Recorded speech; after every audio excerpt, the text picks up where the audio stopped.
இந்த பேர அவலத்தை கண்டித்தும் இவ்வளவு பெரிய கொடிய துயரம் நிகழ்வதற்கு காரணமாக இருந்த மெத்தனால் என்கிற நச்சு ஆல்கஹாலை வியாபாரம் செய்தவர்கள் யார், அந்த கள்ளச்சந்தையில் தொடர்புடையவர்கள் யார், அதிகாரிகளாக இருந்தாலும் அனைவரையும் கைது செய்ய வேண்டும் என்று வலியுறுத்தியும், பூரண மதுவிலக்கு தான் கள்ளச்சாராயத்தை ஒழிப்பதற்கு வழிவகுக்குமே தவிர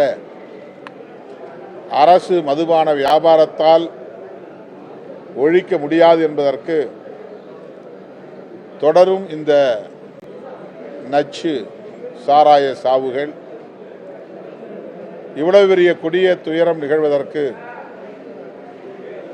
மெத்தனால் மாஃபியா கும்பல் தான் இதன் பின்னணியில் இருக்கிறார்கள் என்பதை உணர முடிகிறது. மெத்தனால் என்பது அடர் ஆல்கஹால், அது மிகவும் கான்சென்ட்ரேட்டட் ஆல்கஹால், அது நச்சு வாய்ந்தது, அவ்வளவு எளிதாக சந்தையில் கிடைக்காது. அதை வாங்க வேண்டுமானால் அதற்கு கடுமையான விதிமுறைகள் உள்ளன. அவ்வாறு கடுமையான விதிமுறைகள் இருந்தும் எவ்வாறு அது தாராளமாக கள்ளச்சந்தையிலே புழங்குகிறது என்கிற கேள்வி எழுகிறது. அதிகாரிகளுக்கு தெரியாமல் அல்லது அதிகாரிகளின் உடந்தை இல்லாமல் மெத்தனால் கள்ளச்சந்தை வியாபாரம் நடக்க முடியாது. எனவே தமிழக அரசு இந்த மெத்தனால் தொடர்பான கள்ள வணிகம் குறித்து தீவிரமான புலன் விசாரணையை மேற்கொள்ள வேண்டும்.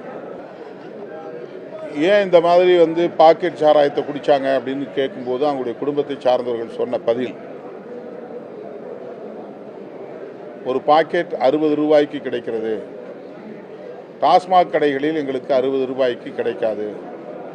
இது அவர்கள் சொல்லுகிற பதில். ஆகவே கள்ளச்சாராய கும்பல் இந்த எளிய மக்களை குறிவைத்து இத்தகைய ஆபத்தான செயல்களில் ஈடுபட்டு வருகின்றனர்.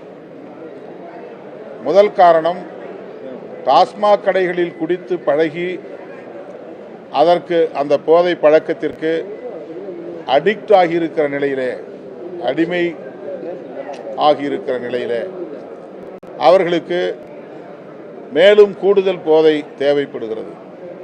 குறைந்த விலையிலும் கூடுதல் போதையும் உள்ள சாராயம் தேவை என்கிற அந்த வாய்ப்பை கள்ளச்சாராய மாஃபியா கும்பல் பயன்படுத்திக் கொள்கிறது. எனவே அந்த விளிம்புநிலை மக்கள், உழைக்கிற மக்கள், மூட்டை தூக்குகிற மக்கள், பூ வியாபாரம் செய்கிற, பூக்கட்டி தொழில் செய்து வியாபாரம் செய்யக்கூடிய அந்த எளிய மக்களை குறிவைத்து இந்த மோசமான கள்ள வணிகம் நடைபெற்று கொண்டிருக்கிறது. எனவே ஒட்டுமொத்தமாக அரசு மதுபான கடைகளை மூட வேண்டும். அத்துடன் எளிய மக்களின் பொருளாதாரத்தை வளப்படுத்த வேண்டும். அதற்கேற்ப அரசு செயல் திட்டங்களை வரையறுக்க வேண்டும்.